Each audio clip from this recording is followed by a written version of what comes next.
Okay, well, hello guys. It's me again, and we are on What Does the Book Say? This is the first official episode of it. I'm still doing my Music Man stuff that you guys are mostly known for me doing, but I do kind of like a podcast thing. I've done this on my old channel. I had I think 3 episodes. Working on a fourth one got deleted. I missed it. I read out of Psalms 3. I read about the Queen of Sheba. I don't know what one that is. I know it was about Solomon, but today I'm going to read about Matthew, and we are going to learn about someone's family tree, and we will have trivia. And, what does the book say? That just doesn't concern me, but what does it say? What does it say about Jesus' family tree? How many generations were there? I'll spoil it. It's a multiple of 3. Okay. When I transition to Matthew chapter 2, because we're in Matthew chapter 1, Matthew chapter 2, I'll go to my amp that I have. It's a microcube. It has a tuning fork. I'll click a sound that sounds like this. Thinks it can get in the way. So, when I transition to a different chapter, my grandpa's in bed tonight, but I bet he'd help me. It's gonna take me a while. It takes a little almost a page and a half to get done with this family tree, as you can see right here. This is my grandma Fowler's Bible. I'm bringing up reference to her in my old channel in case you don't know who that was. That was my great grandma. That was granddad's mom. Oh yeah, forgive me, I just got out of the shower, so I look like I don't have any respect for myself, but I do. Now let's get to starting this. Matthew chapter 1. Chapter 1, verse 1. The book of the generation of Jesus Christ, the son of David and the son of Abraham. Abraham begat Isaac. Isaac begat Jacob. Jacob begat Judas and his brethren. And Judas begat Phares and Zara of Thamar. And Phares begat Ezram. And Ezram begat Aram. And Aram begat Aminadab. And Aminadab, sorry, I said that wrong, begat Naason. And Naason begat Solomon. Hey, that's good fish flavor, by the way. And Solomon begot Boaz of Rechab. And Boaz begot Obed of Ruth. And Obed begot Jesse. And Jesse begat David the king. And David begat Solomon of her that had been the wife of Urias. And Solomon begat Rehoboam. And Rehoboam, technically Rehoboam, begat Abiah. Sorry, I forget pronouncing these wrong, and I'm like stirring. And Abiah begat Asa. And Asa begat Jehoshaphat. And Jehoshaphat begat Joram. And Joram begat Ozias. And Ozias begat Jonathan. And Jonathan begat Achaz. And Achaz begat Ezekias. And Ezekias begat Manas. And Josias begat Jekah, however you say that, and his brethren. About the time they were carried away to Babylon. And after they were brought to Babylon, Jeconiah begat I don't know how to pronounce that.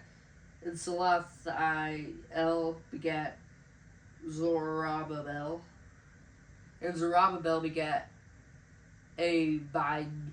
And Abiud begat Eliakim. And Eliakim begat Azor. And Azor begat Sadok. And Sadok begat Achib. And Achib begat Elud. And Elud begat. Now we are at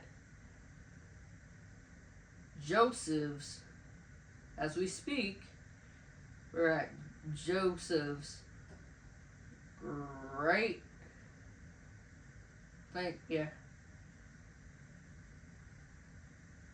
Great, great, as of alive, great grandpa.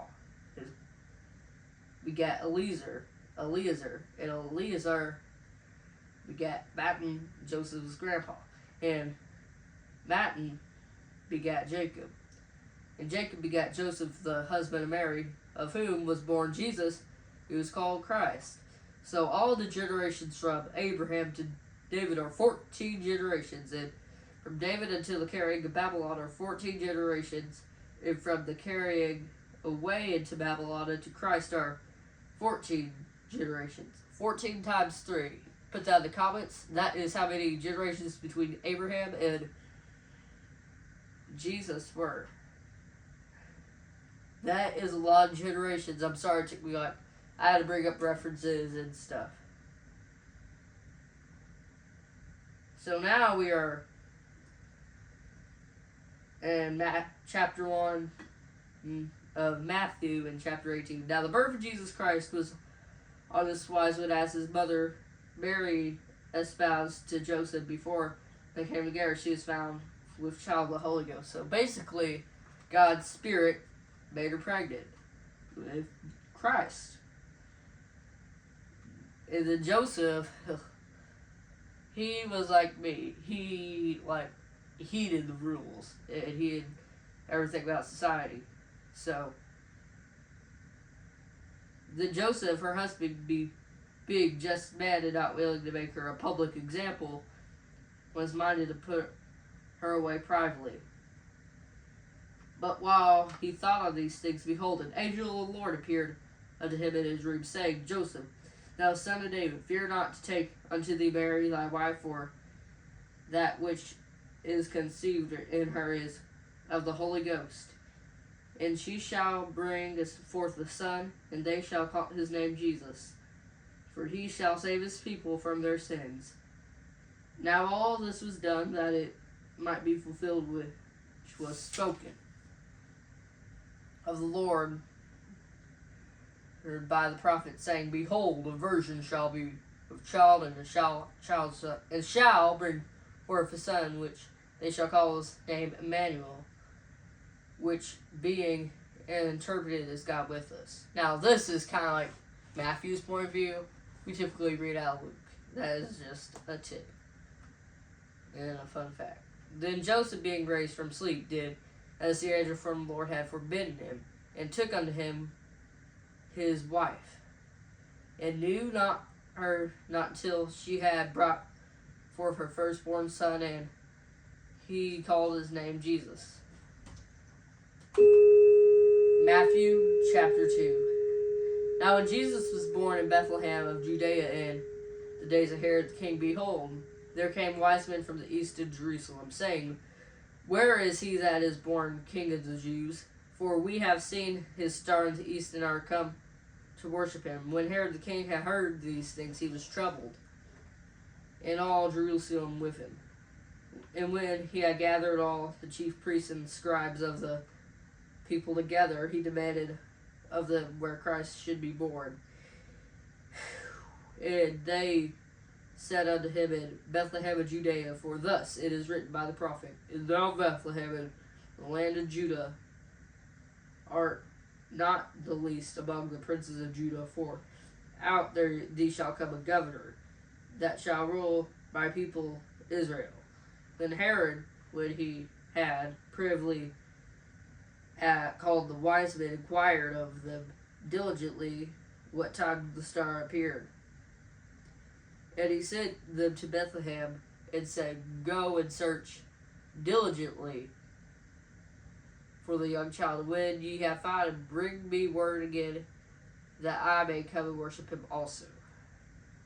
So Herod, who seemed to be against him, said, so he could come and worship him. So, does that make sense? I don't think so.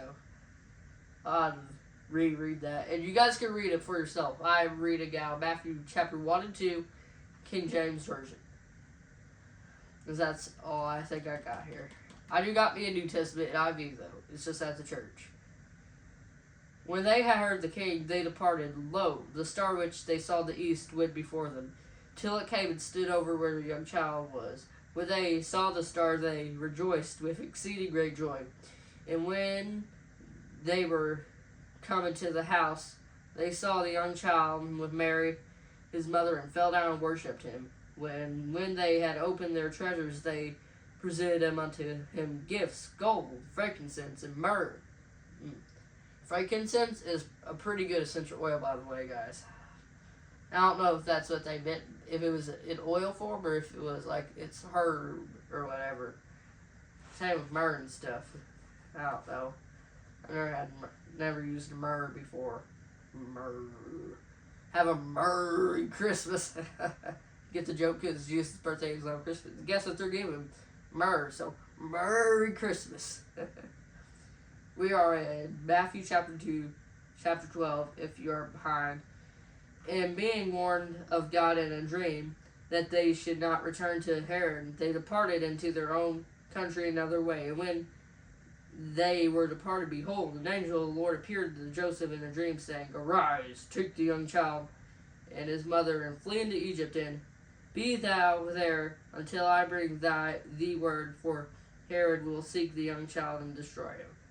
When he arose, he took the young child and his mother by night and departed into Egypt, and was there until the death of Herod, that it might be fulfilled which was spoken out of the Lord by the prophet, saying, Out of Egypt have I called my son.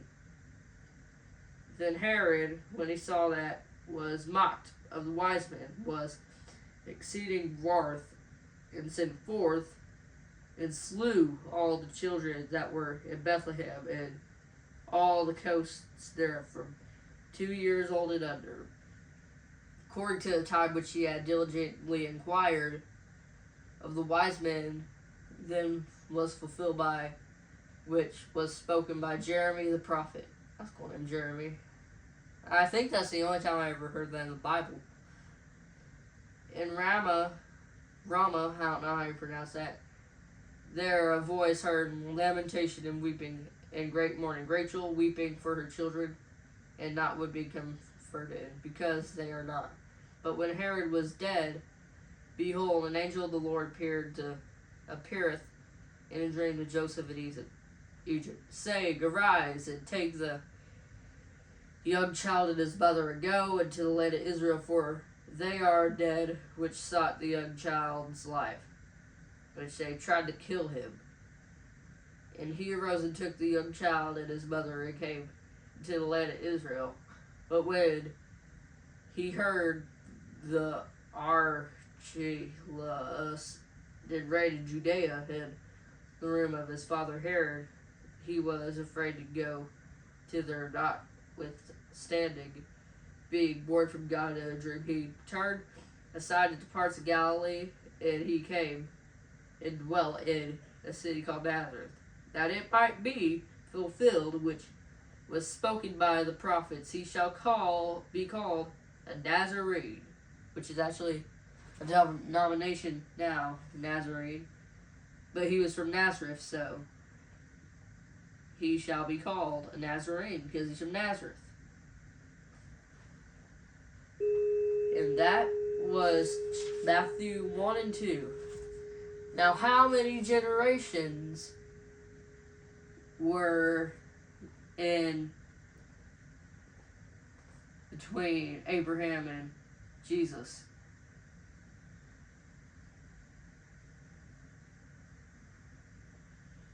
Or Abraham to Jesus? It's a hint. 14 times 3. Write that in the comments. And if you could name every single one. They mentioned them twice, but besides Abraham, but if you can mention every one in order or memorize it, just tag me or write every one in the comments.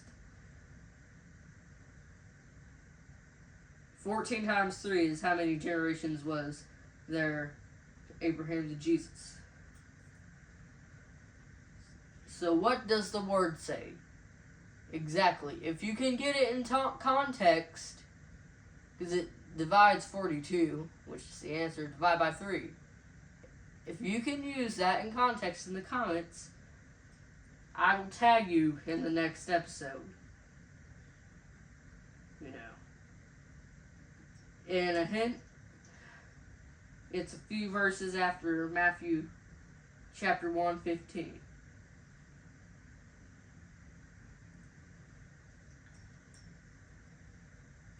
This is an older Bible, so it has everything like divided into things, how to pronounce it and stuff.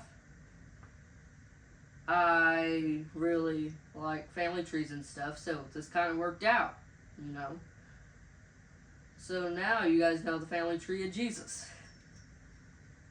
It'd be cool if I knew 42 generations back from me, my brothers, and my cousins on every side. So, like, which I know a lot, like, probably up to, I'd say, 5, 6, 10 generations on